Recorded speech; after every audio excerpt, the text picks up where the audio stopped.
Artificial intelligence has been around, the term has been around for 20 years. And so we've been hearing about this for a long time.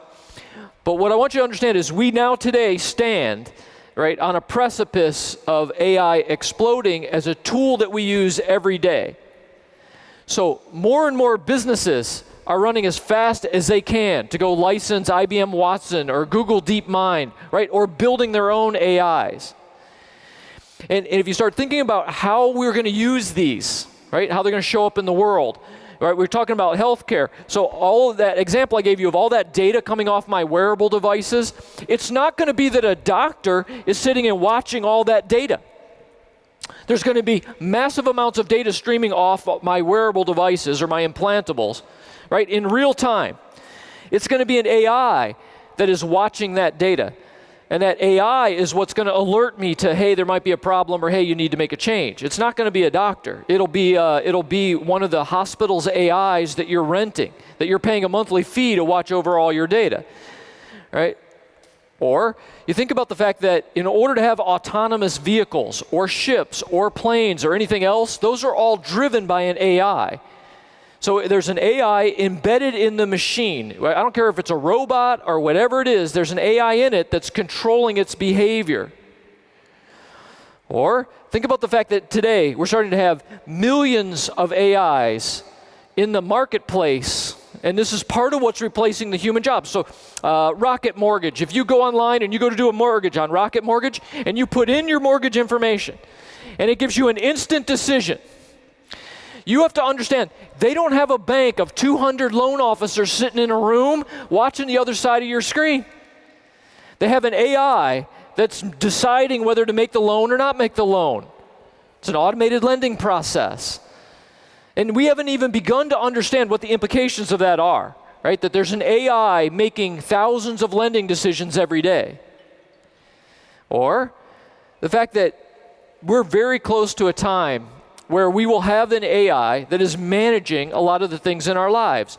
Now, I tried to paint that picture for you a little bit before with that baby video, right? Today, we just talk to a device like an Amazon Echo or Google Home. Apple's got one coming out. So these are early steps into us having our own personal AIs. And again, you have to understand, we're going to move into a world where we will have an AI that is watching over 1,000 different points of our lives and trying to help us to have more convenience, right, to work less, right? The AIs will be trying to help us. So we will have an explosion over the next decade of AIs.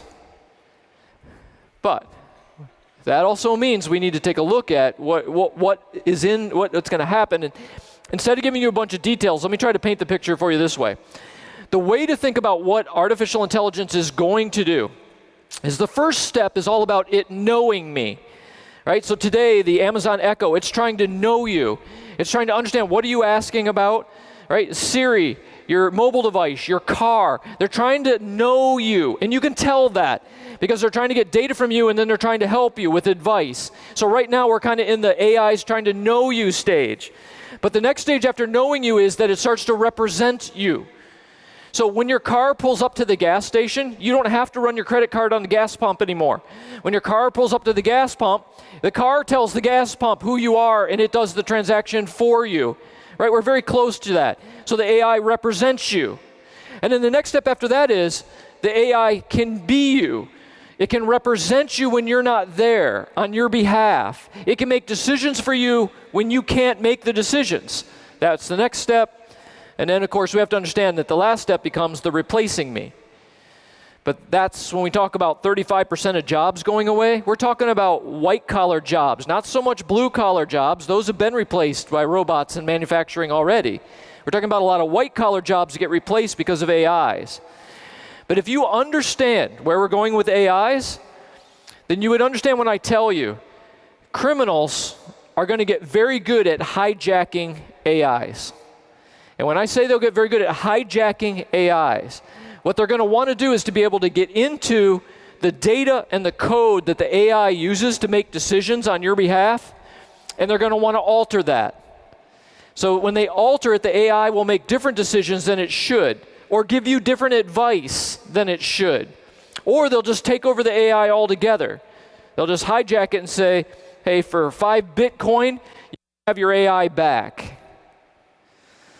Again, everything we invent, it has a dark side.